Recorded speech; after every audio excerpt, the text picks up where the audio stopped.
Hello everybody, welcome back to my channel. I used to work at a coffee shop for about 4 years. 3 of those were spent as just like a regular barista. 1 of those years was spent as a shift supervisor, like a shift manager. And I was getting coffee this morning at my lovely little local neighborhood coffee place.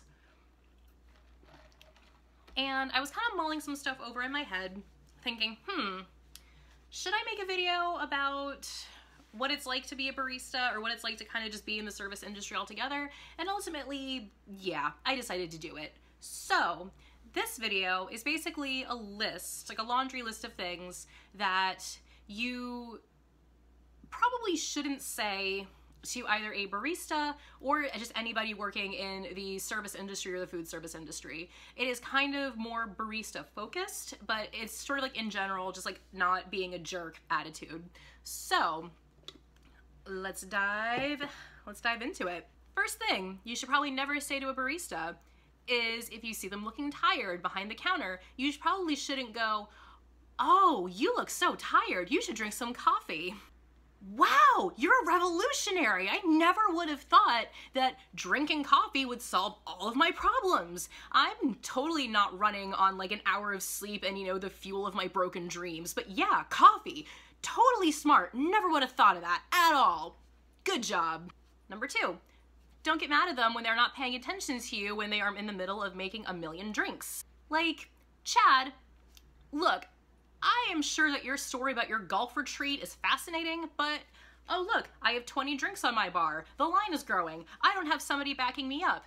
And for you to get mad at me, or for you to get mad at a barista for not paying like the utmost undivided attention to you when they are clearly doing their job, it's kind of not cool. Like, don't get me wrong, I loved talking to people when I was a barista. I have met a lot of really cool people. I have met people who I'm still kind of friends with to this day.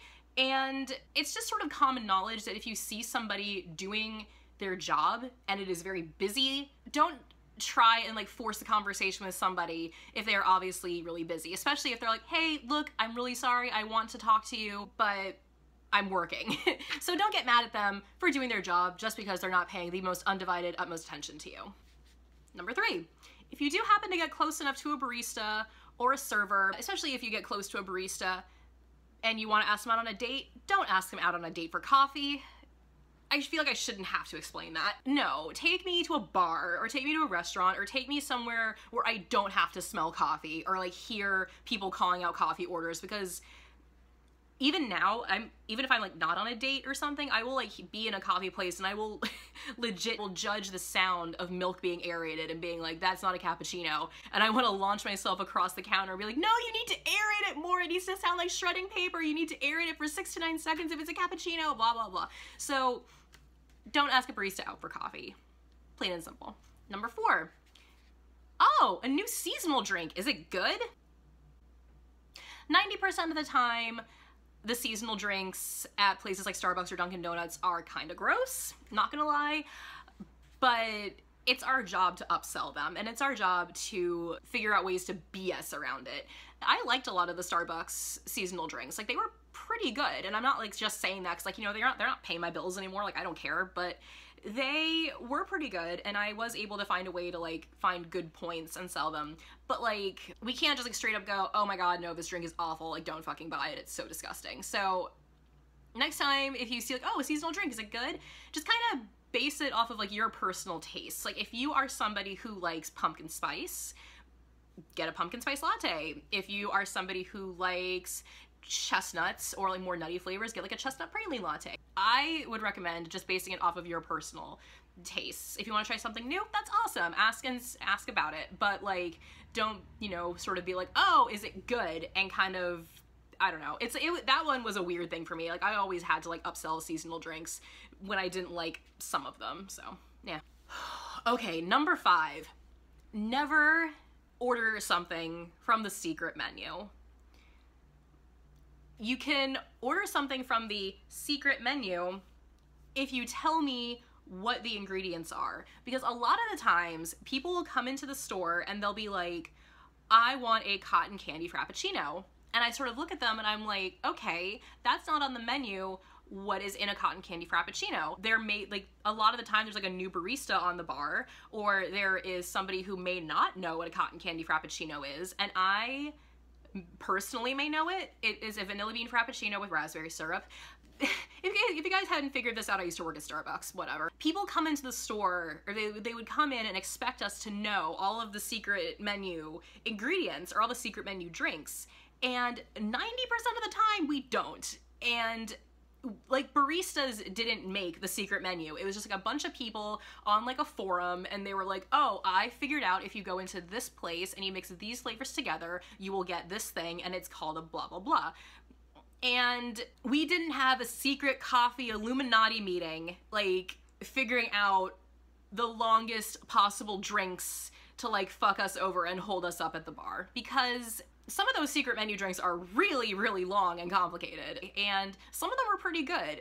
But if you, long story short, if you want a secret menu drink, just know the ingredients in it and explain it. Because even if it takes a while to write it on the cup, like, it's not that big of a deal, because, like, if we know what's in it and we know how to make it, then we'll make it. Because, you know, we will make it because that's what we are paid to do. Number 6, don't be that person who adds a tip to the tip jar and then go, oh, buy yourself something nice. Thanks, Reginald. I will totally take your $1 that is going to be split among like 8 other baristas and buy myself a pair of Louboutins. I'm not saying that I don't appreciate tips, because I do appreciate tips. Tips helped me buy my groceries. Tips helped me, you know, pitch in for things when I didn't have a lot of money in my bank account. I'm not saying I don't appreciate tips. I just really hate it when people put a tip in the tip jar and then go, oh, buy yourself something nice, or oh, it's for blah, blah, blah. And I'm just like, okay. Number 7, large latte for Barbara. Is this my drink? Is your name Barbara? Yeah. Did you order a large latte? Yeah. Then that's your drink, Barbara. Good job. Good powers of deduction. Number 8, if you are in a restaurant, or if you are in a Starbucks, or if you're in any coffee shop and you happen to see your favorite barista on their break, sitting in the lobby with their headphones on, don't walk up to them and go, oh, wow, it's so weird to see you out here and not behind the counter. Like, wow, yeah, I'm not always a coffee spewing automaton 24/7. Sometimes I do have a life. And right now, I obviously have my headphones on, listening to a podcast. Next time you see a barista that you like on their break and they have their headphones on, maybe wave. And if they take their headphones out and want to talk to you, awesome. If not, headphones are the universal sign of leave me alone, and I don't understand why people don't get that. Oof. Okay, number 9. Do not comment on a physical aspect of a barista or a server or anybody that cannot be changed within 5 seconds. Let me elaborate. I have really terrible skin. I don't know, like, I cover it with foundation and all that good stuff, but I have pretty bad skin. And when I worked at Starbucks, a mixture of all the chemicals and just the stress and the lack of sleep, I've had eczema my whole life. And I had these big red upside down I'm looking at the viewfinder, I'm sorry. I had these upside down red triangle patches on my cheeks and all around my eyes and on my neck. 2 days before I left to go back to my home state for a Christmas vacation, I was on the register, and this woman comes up to me. I was 5 minutes into my shift. First thing she says to me is, oh my God, what happened to your face? Just let that sink in for a little bit. You're standing on the register. It's about to be your vacation. Some stranger comes up to you and says, oh my God, what is wrong with your face? Like, if I have a booger hanging out of my nose, tell me I have a booger hanging out of my nose, and I will be like, I'm gonna go drown myself in the mop bucket because I am so embarrassed. If I have, like, mascara or eyeliner smeared down my face, tell me, hey, your face looks busted, go fucking fix it. Don't tell me what is wrong with your face. How is somebody supposed to respond to something like that? Like, oh, it's just a thing I've had since I was born. Like, what are you supposed to say to that? Like, I'm not making this up. Like, this literally happened to me. Another time, I had a huge rash on my neck because I had like an interaction, like I had like some like spray back or something with some chemicals, and it was like making me really irritated. It wasn't like too bad. It was just like a topical thing. And I had some guy come up to me and he's like, look, I don't mean to be rude, but, and I'm like, but you're going to be. And he's like, I don't mean to be rude, but your neck is really red. Are you going into anaphylactic shock? And I'm like, no. Why do you ask? And he's like, well, I'm like a nurse, like an ambulance, like RMT, or I'm like an ambulance nurse person, I forget their name, in training, and it's kind of my job for me to like look and ask about these things. I'm fine. I'm okay. I just look like a goddamn swamp monster. This is just sort of something that that people should just know in general. Like, if you see somebody who has bad skin, or if they have like wrinkles, or if they have scars or stretch marks or anything that isn't deemed normal, don't go up to them unprovoked and ask them about it or give them advice about it. Because one, if you give somebody unsolicited advice about something they are obviously sensitive about, they are not going to take it very well. Trust me.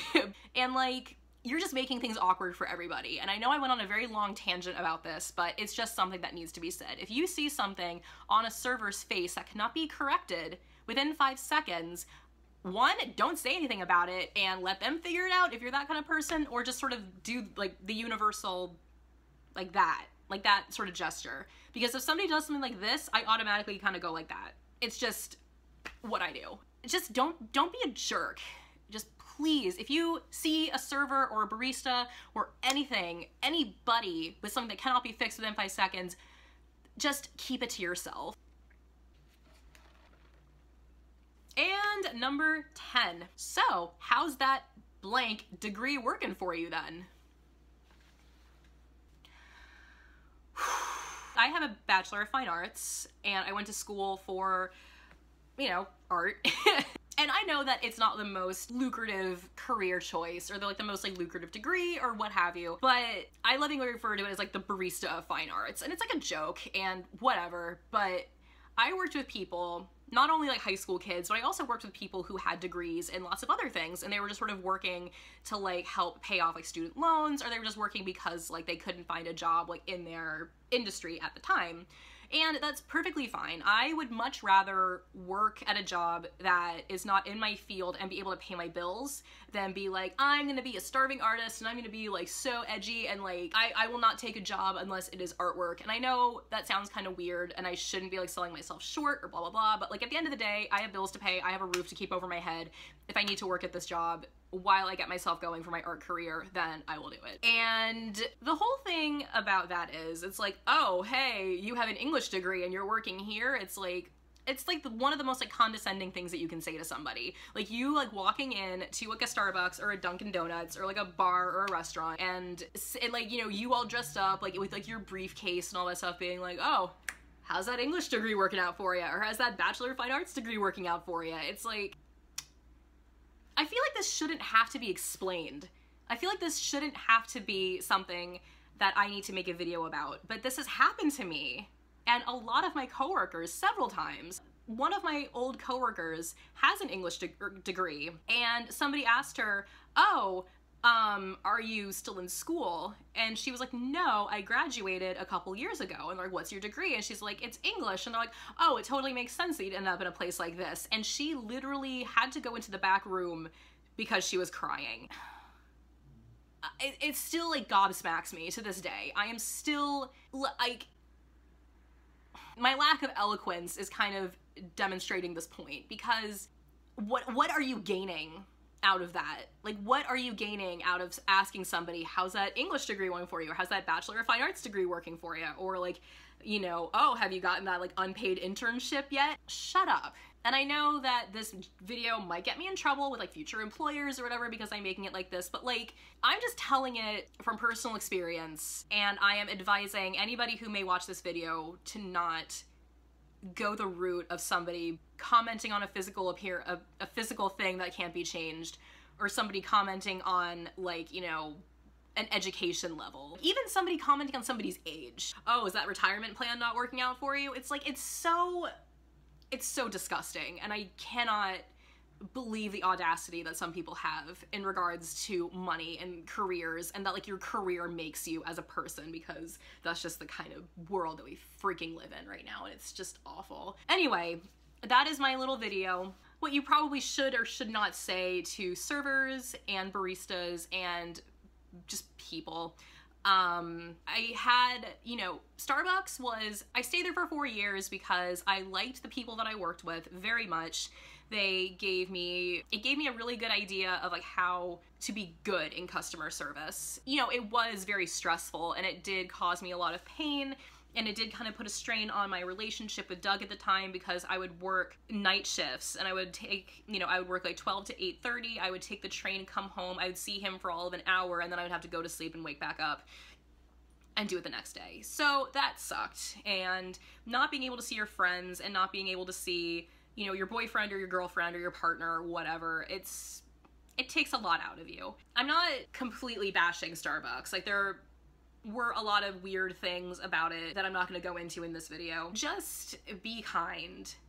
Just go in there, be friendly, get your coffee, get your pastry, maybe make some small talk. If you see that somebody's busy, just kind of wave and say thank you. Number 11 that I'm adding to this list, say thank you, or say have a good day, or say you're doing great, or hang in there, or something. The person making your coffee, the person making your sandwiches, the person bringing you food, the person bringing you beer, they are a human. They are not just some coffee spewing automaton. They are not just some robot waitress. They are not, or waiter. They are not just some machine designed to bring you food on your command. And I understand that people project onto people. I do this, everybody projects.